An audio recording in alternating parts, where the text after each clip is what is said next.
Para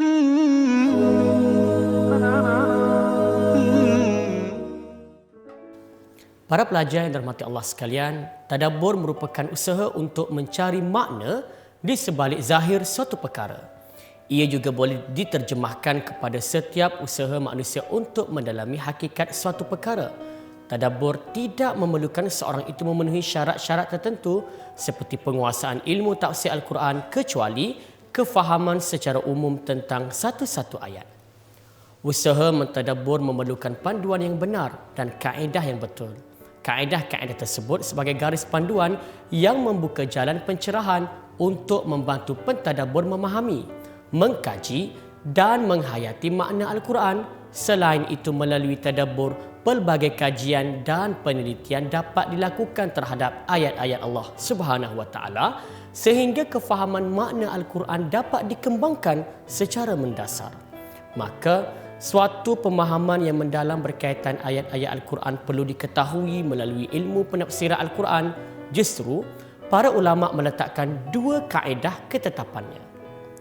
Pertama, tafsir dengan al-ma'sur atau tafsiran menggunakan Al-Quran, As-Sunnah dan pendapat-pendapat para sahabat serta tabi'in. Kedua, tafsir dengan ijtihad ar-ra'yu, iaitu seorang pentafsir Al-Quran mengetahui bahasa Arab, mengetahui lafaz-lafaz Arab berserta huraian berkenaan hubungan dalil dengan hukum yang hendak diputuskan, mengetahui asbabun nuzul, sebab-sebab penurunan ayat, nasikh dan mansukh dan seumpamanya. Perlu diambil perhatian berkaitan dengan ketetapan penafsiran dengan kaedah ijtihad yang dibenarkan oleh Islam.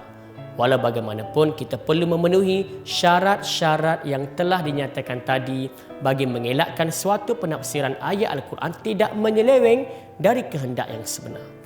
Marilah sama-sama kita renungi daripada sabdaan Nabi SAW, "Wa man qala fil Qur'ani bi ra'yihi falyatabawwa maq'adahu minan nar."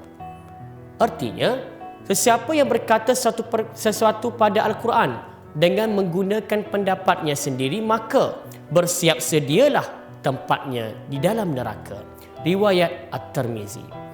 Demikian juga satu asar yang tegas daripada Abu Hurairah radhiyallahu anhu. "Man fassara al-Qur'ana ala ra'yihi fa in asaba lam yu'ajjir wa in akhta muhyin nur min qalbihi." Artinya, sesiapa yang menafsirkan Al-Quran menurut pendapatnya sendiri, sekiranya tafsiran itu betul, dia tidak akan mendapat pahala. Sekiranya tafsiran tersebut silap, akan dipadamkan cahaya dari jantung hatinya.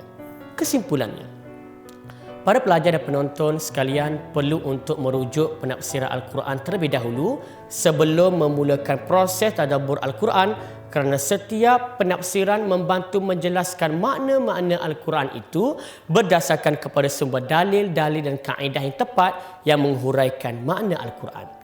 Antara contoh tafsir bagi tujuan rujukan tadabbur ialah: pertama, tafsir Ibnu Katsir karangan Al-Hafiz Ibnu Katsir. Kedua, tafsir Al-Munir karangan almarhum Profesor Dr. Wahbah Zuhaili. Tazakur pula bermaksud mengambil peringatan untuk diri sendiri daripada ayat Al-Quran yang ditadabbur itu. Apabila seorang itu melakukan tazakur, ia akan menjadi satu ingatan supaya individu tersebut sentiasa kembali kepada ajaran Islam melalui tindakan dalam kehidupan masing-masing.